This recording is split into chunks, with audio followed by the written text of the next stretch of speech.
سفر کیے ہیں میں نے, 55 ملکوں کے سفر تقریباً مجھے کرنے کی سعادت ملی ہے صرف دعوتی کے لیے. بالکل ایسی جگہ پر جانا ہوا, بہت سی ایسی جگہ جہاں میں سوچ رہا تھا کہ کہیں یہاں کون جان پہچان والا ہوتا ہے, کوئی ہوگا, تو وہاں پر کوئی 1 2 4 لوگ ایسے ملتے ہیں جو آخری درجے میں والہانہ محبت رکھنے والے اور حالات سے واقف ہوتے ہیں. یعنی میں بتاؤں کہ کیپ ٹاؤن میرا جانا ہوا ایک مرتبہ, ساؤتھ افریقہ کا ایک شہر ہے Cape Town, very south of the world سمجھا جاتا ہے. وہاں لوگ جاتے ہیں دیکھنے کے لیے اسے کہ دنیا کہاں ختم ہوتی ہے, وہ ایسی جگہ ہے. اور وہاں پر وہ 2 سمندر بھی ہیں, مرج البحرین یلتقیان بینہما برزخ لا یبغیان, انڈین اوشین اور جو ہے وہ کون سا دوسرا ایک اور ملتا ہے, اٹلانٹک شاید کوئی اور ملتا ہے وہ. تو وہ دونوں کا عجیب یہ ہے کہ وہ دونوں ملتے ہیں, ایک کا پانی بالکل ٹھنڈا اور نیلا ہے اور ایک کا پانی میلا اور گرم پانی ہوتا ہے. آدمی ایک طرف ادھر ہاتھ ڈالتا ہے تو بالکل ہاتھ یک ہو جاتا ہے اور ایک ہاتھ ڈالتا ہے تو ہاتھ گرم ہو جاتا ہے, ایسا حال ہے وہاں. اور بیچ میں کوئی دیوار نہیں ہے, وہاں لوگ بہت ٹورسٹ جاتے ہیں. تو اتفاق سے ساؤتھ افریقہ میں جو مسلمان ہیں جن کے پاس ہمارے علماء وغیرہ جاتے ہیں وہ اکثر گجراتی لوگ ہیں. تو گجراتیوں میں اچھا خاصا جانا آنا ہوتا ہے, اللہ کا شکر ہے, لوگ بہت جاننے والے ہوتے ہیں ہر جگہ. لیکن وہاں جو ہے کیپ ٹاؤن میں بالکل کوئی بھی گجراتی نہیں ہے, وہ ملائی لوگ ہیں, ملیشیا وغیرہ سے سمندر کے راستے کشتیوں کے راستے سے رہے ہیں, انہی کے علماء ہیں. وہاں گئے میں تو جو ہے علماء میں ایک پروگرام رکھا, وہ ملائی علماء تھے. تو جو عالم تھے انہوں نے پروگرام میں تعارف کرایا کہ مولانا آپ اجنبی لوگوں میں نہیں آئے بلکہ اپنے عشاق میں آئے ہیں یہاں پر. انہوں نے میری ذاتی زندگی اور گھریلو زندگی کے ایسے واقعات میرے تعارف کے لیے بتائے ابتدائی زمانے کے کہ وہ میرے گھر والوں کو بھی شاید سب بھائی بہنوں کو بھی وہ چیزیں معلوم نہیں ہوں گی. تو مجھے حیرت ہوئی کہ یہاں تک کیسے بات پہنچ گئی ہے. تو مجھے وہ واقعہ میں اکثر سنایا کرتا ہوں بچوں طلباء کے لیے. آدمی اپنی زندگی کے جو تجربات ہیں انہیں بتانے میں ذرا اچھا مزہ بھی آتا ہے اور پھر ظاہر ہے ان پہ اعتماد بھی ہوتا ہے کہ بھئی یہ چیزیں تو میرے تجربے میں آئی ہوئی ہیں, کسی اور کی نہیں سنا رہا ہوں, میں اپنی سنا رہا ہوں. ہمارے ہاں میں بچوں بڑا دلچسپ ہے, یہ بھی لطیفہ ہی ہے ایک طرح سے آپ لوگوں کے لیے کہ ہمارے ہاں بچپن میں جب میں پھلت میں رہتا تھا تو وہاں ایک مؤذن صاحب تھے, ملا راڑو نام تھا ان کا. راڑو کہتے ہیں لڑائی کرنے والے کو, بالکل لڑائی نہیں کرتے تھے, پتہ نہیں کیسے نام رکھ دیا ان کا نام ملا. بہت خدمت گزار, طبیعت بہت نرم تھی ان کی, پتی گنے گولے کی پتی, وہ سخاوہ بھی ٹپکتا تھا, وہ اس میں وہ گیلا ہو جاتی تھی راکھ بھی اور آگ بھی ہو جاتی تھی, تو اس میں وہ سر سے ڈھو کر پتی, ہاتھ سے تو ہینڈ پمپ سے پانی بھرتے تھے سخاوے میں, اس میں جو حمام تھا اس کا, اور وہاں سے پتی لا کر گنے کی پتی سر پر ڈھو کر پانی گرم کرتے تھے. اور شروع اکتوبر سے وہ پانی گرم کرنا شروع کرتے تھے, اپریل تک پانی گرم ملتا تھا بالکل 5 وقت.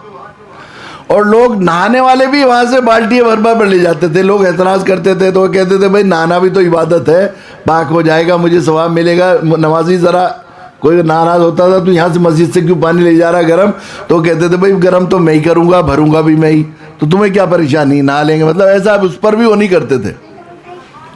تو وہ ایک دفعہ جو ہے وہ ہمارے یہاں مائک لگا تھا پھلت میں اذان کے لیے. مولانا احترام الحسن صاحب تھے, مولانا احتشام الحسن صاحب کے صاحبزادے, وہ آئے تھے تو انہوں نے مائک لگوایا تھا. تو وہ رمضان میں کسی کا انتقال ہو گیا عزیز کا, وہ کسی گاؤں میں گئے, وہاں رات کو جو ہے مائک وہاں بھی لگا ہوا تھا, رات کو نعتیں اور نظمیں پڑھی جا رہی تھی خوب. وہ آئے واپس آ کے کہنے لگے کہ دیکھو جاہلوں کے گاؤں میں تو اتنی رونق کو رونق, اور یہاں مولویوں کے گاؤں میں سنسان پڑا رہتا ہے, کوئی بولتا ہے نہ کچھ کرتا ہے نہ کچھ کرتا ہے. انہیں بہت سمجھانے کی کوشش کی, مولانا نے بھی کہا, مولانا احترام صاحب بھی چلے گئے تھے, انہوں نے کہا بھائی رات کو لوگ سوتے ہیں, یہ بری بات ہے, لوگوں کو ستانا نہیں ہے, اس کی صحیح گنجائش نہیں, مگر ان کو سمجھ میں نہیں آتا تھا. صبح کو وہ کھانا لینے آیا کرتے تھے ہمارے یہاں گھر سے, تو امی آواز دیتے کنڈی, امی جی کھانا بھجوا دو, تو کھانا دیتے, پھر کہتے کلیم کو اٹھا دو. ان کی حسرت وہ نہیں ہوئی, گاؤں میں جا کے جو شوق پیدا ہوا ہے کہ ہمارے گاؤں میں بھی نظمیں وہ پڑھی جانی چاہیے, تو چنانچہ انہوں نے جو ہے مجھے اٹھاتے, پھر میرا ہاتھ نل ہینڈ پمپ باہر ہی جلاتے, منہ دھلواتے تاکہ میں جاگ جاؤں, پھر لے کے جاتے اور مائک کھول کر مجھے بٹھا دیتے تھے. وہ کہتے تھے نعت پڑھو, قرآن پڑھو. قرآن پڑھنے کا وہ تھا, مجھے اس وقت قاری عبدالباسط کے لہجے میں, آواز میں اور لے میں قرآن پڑھا کرتا تھا, لمبی بہت, ساز بہت لمبا تھا, تو میں جو ہے بعض دفعہ الحمد شریف ان کے اس میں پوری پڑھ لیتا تھا, ایسا نہیں ہوتا, ایسا تھا.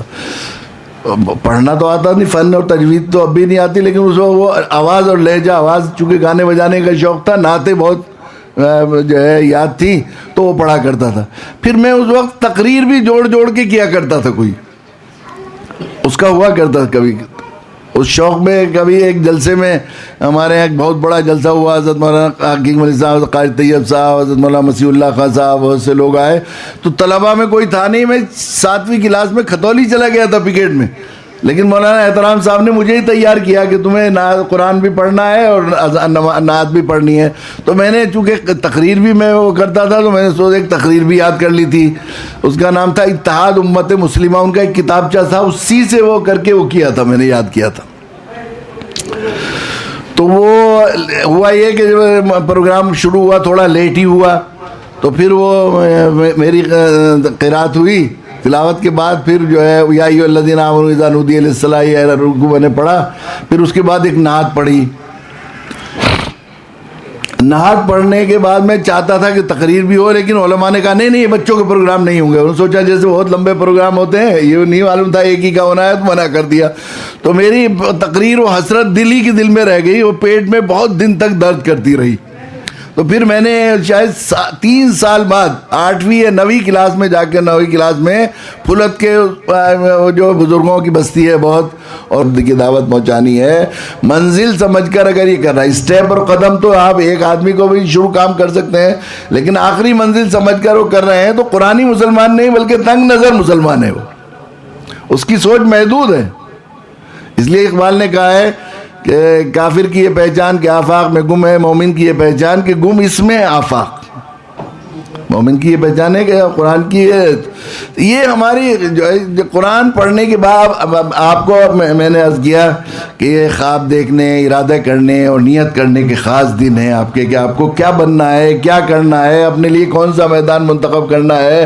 تو اگر آپ ہم آہنگ کر رہے ہیں اپنی سوچ کو اور اپنے ارادے کو، اپنی نیت کو اللہ کی مرضی، اللہ کی رضا، اللہ کی مشیت کے مطابق، تو آپ کو قرآنی جو ہے سوچ کے مطابق انبیاء علیہ السلام کی نیابت، اللہ جس طرح انہوں نے اللہ کے بندوں سے اللہ کا تعارف کرایا، اللہ سے جوڑا، اور شرک سے، برائیوں سے، رذائل سے ان کو نکال کر جنت کے راستے پر جس طرح انبیاء علیہ السلام فکر مند رہے، اس میں جناب رسول اللہ صلی اللہ علیہ وسلم نبیوں کے سردار ہیں، وہ جو ہے کامل نمونہ ہیں.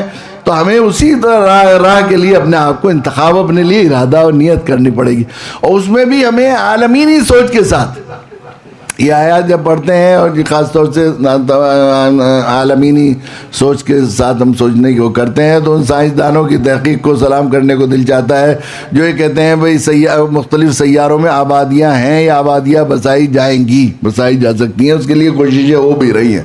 ایسا لگتا ہے آپ حضرات میں سے آپ بہت سے لوگوں کی زندگی میں یہ ممکن ہے کہ چاند پر اور مریخ پر پانی کئی جگہ تلاش کر لیا ہے، ابھی سائنسدانوں نے ابھی یہ معلوم ہوا ہے کہ پانی مل رہا ہے، تو شاید جا کر وہاں بسنا شروع کر دیں. بہت سے بلڈروں نے آپ نے دیکھا سنا ہوگا پچھلے دنوں کہ وہ پلاٹنگ کا پلان شروع کر دیا ہے. ایک صاحب نے مایاوتی کو چاند پر ایک پلاٹ بھی گفٹ دینے کا وعدہ کیا. ایک بڑے بلڈر تھے، انہوں نے کہا چاند پر ہم مایاوتی جی کو ایک پلاٹ دیتے ہیں، جب بھی ہوگا اور جب بکے گا ہم خریدیں گے، اور خرید کر جو ہے وہ کرے گا.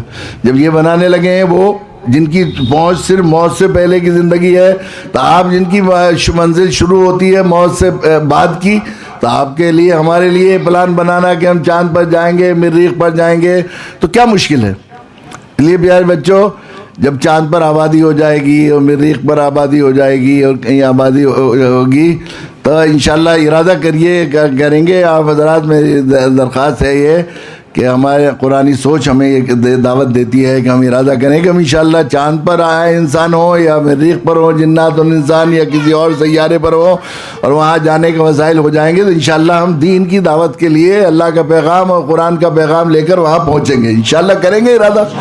کون کون کرتا ہے ارادہ؟ سب کریں گے انشاءاللہ. اور جب تک وہاں جانا نہیں ہوگا تو کیا کریں گے؟ بس پیٹ کی فکر کریں گے، نوکری کیسے ملے، روزگار کیسے ملے، اس کی فکر کریں گے. کیا کریں گے؟ دعوت کا کام کریں گے نا انشاءاللہ. کریں گے سب ارادہ کرتے ہیں سب انشاءاللہ، پکا انشاءاللہ. سبحان اللہ، ماشاءاللہ، انشاءاللہ. بہت ہی اچھا.